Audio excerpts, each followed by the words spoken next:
अस्सलाम वालेकुम, मैं हूँ दिल इम्तियाज़ और आप देख रहे हैं तख्ती ऑनलाइन। जब भी हम चाँद की तरफ देखते हैं तो हमें चाँद पर बहुत से निशानात नज़र आते हैं, बहुत से क्रेटर्स नज़र आते हैं और हमें अंदाज़ा होता है कि चाँद पर किसी ज़माने में बहुत बम्बार्डमेंट हुई। ज़मीन पर भी ये क्रेटर्स नज़र आते हैं लेकिन निस्बतन कम। हम निज़ाम शमसी में किसी जगह भी चले जाएँ, हमें प्लैनेट्स पर क्रेटर्स ज़रूर मिलते हैं, चाहे वो मार्स हो या हम वीनस की तरफ चले जाएँ। लेकिन जब हम एक चाँद की तरफ जाते हैं जहां हमें क्रेटर्स नहीं मिलते, जो कि जुपिटर का चांद है, तो साइंसदान बहुत ज़्यादा हैरान हुए और उन्हें लगा कि अगर उन्होंने इस मिस्ट्री को सॉल्व कर लिया तो उन्हें कोई नई चीज़ सुनने को और देखने को मिलेगी।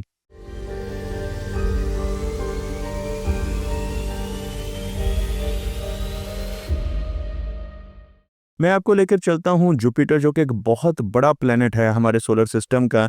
इसकी मैग्नेटिक फील्ड, जो कि मेटेलिक हाइड्रोजन की वजह से जनरेट होती है, वो ज़मीन की मैग्नेटिक फील्ड से 20,000 गुना ज़्यादा स्ट्रॉन्ग है। लेकिन अगर हम जुपिटर की मैग्नेटिक फील्ड के साथ साथ इसके चांद की बात करें तो जो बड़े 4 चांद हैं उनमें आयो, यूरोपा, गैनीमीड और सेलेस्टो है। यूरोपा पर जाने से पहले, जो कि एक ऐसा चांद है जहां पर हमें कोई भी क्रेटर नज़र नहीं आता, हम आयो की तरफ रुख करेंगे, क्योंकि जब आयो की तस्वीर आप देखेंगे तो आपको अंदाज़ा होगा कि यहाँ पर तो बहुत ज़्यादा वॉल्केनिक एक्टिविटी हो रही है।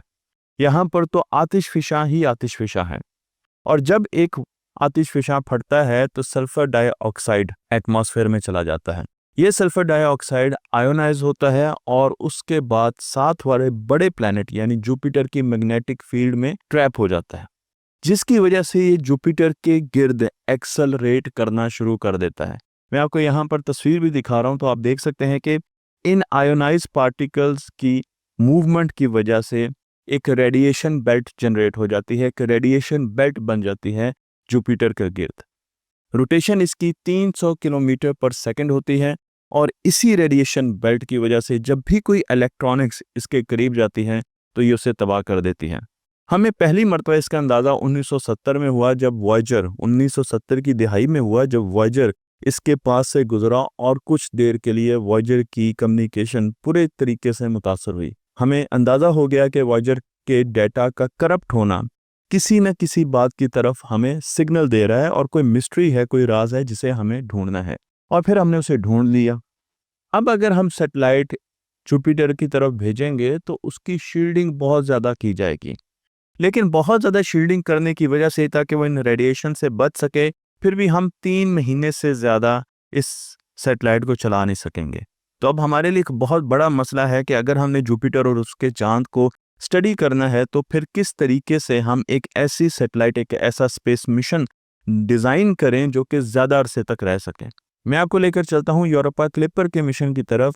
ये वो स्पेस मिशन है जिसने जुपिटर को 4 साल तक उसके गिर्द चक्कर लगाने हैं। जी हाँ, और एक तरफ तो इसका चैलेंज है कि इसने रेडिएशन से बचना है और उसके साथ साथ इसने डाटा को भी करप्ट होने से बचाना है। अगर आपके दिमाग में कोई आइडिया हो तो इस वक्त इस वीडियो को पॉज करें और मुझे बताएं कि आखिर ऐसा क्या किया जाएगा, क्योंकि हमने शील्डिंग का भी देख लिया कि वो ज़्यादा देर तक किसी भी सैटेलाइट को, स्पेस मिशन को महफूज नहीं रख सकती। तो फिर हम ऐसा क्या करने वाले हैं जिसकी वजह से यूरोपा क्लिपर 4 साल तक 49 मरतबा जुपिटर का राउंड करेगा। इसके लिए टेक्नोलॉजी का जो इस्तेमाल किया गया है वो इसके पाथ में छुपी हुई है। यूरोपा को अगर आप इसके ऑर्बिट को देखें तो इसका ऑर्बिट एक एलिप्टिकल ऑर्बिट है, जिसमें ये ज़्यादा वक्त जुपिटर से दूर रहेगा और बहुत थोड़ी देर के लिए ये जुपिटर के पास आएगा और फिर एक ग्रेविटी टर्न करेगा और वापस दूर चला जाएगा। वो जो थोड़ा हिस्सा है जिसमें ये जुपिटर और उसके चांद के करीब होगा, यूरोपा को भी स्टडी करेगा, जुपिटर को भी स्टडी करेगा। वो टाइम बहुत महदूद किया है और उसमें इसकी स्पीड बहुत ज़्यादा होगी, इसलिए रेडिएशन का असर इस पर बहुत कम होगा। क्योंकि हम ये समझते हैं कि यूरोपा को स्टडी करना बहुत ज़्यादा ज़रूरी है। इसकी मैग्नेटिक फील्ड तो बहुत ज़्यादा, इस पर रेडिएशंस तो बहुत ज़्यादा हैं। इस वक्त इस पर जो रेडिएशन है वो 5.4 एसवी है, जो कि ज़मीन पर रेडिएशन 0.07 एसवी है। तो इस पर रेडिएशन बहुत ज़्यादा है और आम जिंदगी के चांसेस बहुत कम हैं। लेकिन हम समझते हैं कि ऐसी स्पीशीज़ यहाँ एग्जिस्ट कर सकती हैं जो कि हाई रेडिएशन में भी जिंदा रह सकती हैं। यूरोपा पर क्रेटर नहीं है और इस चीज़ ने हमें बहुत ज़्यादा परेशान किया। जब पहली मर्तबा वॉयेजर ने इसे देखा और इसकी तस्वीरों को भेजा, तो उसी वक्त हमें अंदाज़ा हो गया कि आखिर क्या वजह है कि जितने एस्ट्रॉयड इससे टकराए हैं, उन्होंने अपना कोई भी निशान नहीं छोड़ा। तो क्या निशानों को मिटाने वाली कोई चीज़ यूरोप पर मौजूद है? जी हाँ, ज़मीन पर भी ऐसी चीज़ मौजूद है जो कि पानी कहलाती है। अगर मैं आपको यूरोपा की तरफ लेकर चलूँ और बताऊँ कि यहाँ पर भी पानी के चांसेस हैं, तो ये क्या सराही कोई बहुत ज़्यादा दूर की नहीं होगी। हम चलते हैं गैलीलियो स्पेसक्राफ्ट की तरफ, जो कि 1989 में जुपिटर और सैटर्न के चक्कर लगाई। उसने हमें बताया कि जुपिटर का मैग्नेटिक पोल और उसका जियोग्राफिकल पोल एक नहीं है, बल्कि उनमें फ़र्क है। और उसकी वजह से जब वो रोटेट करता है तो मैग्नेटिक फील्ड इंड्यूस होती है यूरोपा पर। और ये मैग्नेटिक फील्ड जो इस चांद पर इंड्यूस होती है, ये इसके सरफेस के करीब करीब रहती है, इसकी सरफेस के पास इंड्यूस होती है। लेकिन ऐसी क्या चीज़ है जो कि इसकी सरफेस के पास है, जो कि इस मैग्नेटिक फील्ड को इंड्यूस करने का बायस बन रही है? ये एक बहुत बड़ी बात है कि इलेक्ट्रिकल कंडक्टिव लेयर किस चीज़ की बनी हुई है। हमें ये तो पता है कि यूरोपा के ऊपर जो सफ़ेद रंग नज़र आ रहा है, ये स्नो है, आइस है। लेकिन साथ साथ इसके ऊपर आपको रेड कलर की और ब्राउनिश कलर की लाइंस भी नज़र आएंगी। इन लाइंस ने भी साइंसदानों को बहुत ज़्यादा परेशान रखा। कुछ का ख्याल था कि ये शायद केमिकल की वजह से ऐसी लाइंस बन रही है, और कुछ का ख्याल था कि नहीं, कोई ख़ास किस्म का बैक्टीरिया यूरोपा पर एग्जिस्ट करता है, यानी कि लाइफ एग्जिस्ट करती है, जिसकी वजह से ये लाइंस मौजूद हैं। इनको स्पेक्ट्रोमीटर के ज़रिए भी बहुत ज़्यादा एनालाइज करने की कोशिश की गई, लेकिन फिर रिसेंटली नासा ने एक एक्सपेरिमेंट किया जिससे हमें साबित हो गया कि ये लाइंस किसी भी बैक्टीरिया के वजह से नहीं है, बल्कि ये सी सॉल्ट्स की वजह से है। मैं आपको यहाँ पर एक प्याली में सॉल्ट दिखा रहा हूँ। ये वो सॉल्ट हैं जो कि समंदर से लिए गए हैं, यानी सी सॉल्ट हैं, और इन पर रेडिएशंस को बरसाया गया है। और आप देखें कि इनका कलर बदल गया है, इनका कलर ब्राउन हो गया है, और यही कलर हमें उन लाइंस में नज़र आता है जो कि यूरोपा पर मौजूद है। इसका मतलब ये है कि यूरोपा में रेडिएशंस तो हमें पता है कि बहुत ज़्यादा है। सी सॉल्ट कहाँ से आया? और यहाँ से हमें अंदाज़ा हुआ कि यूरोपा की स्नो के नीचे, उसकी जो आइस है, उसके नीचे समंदर मौजूद है।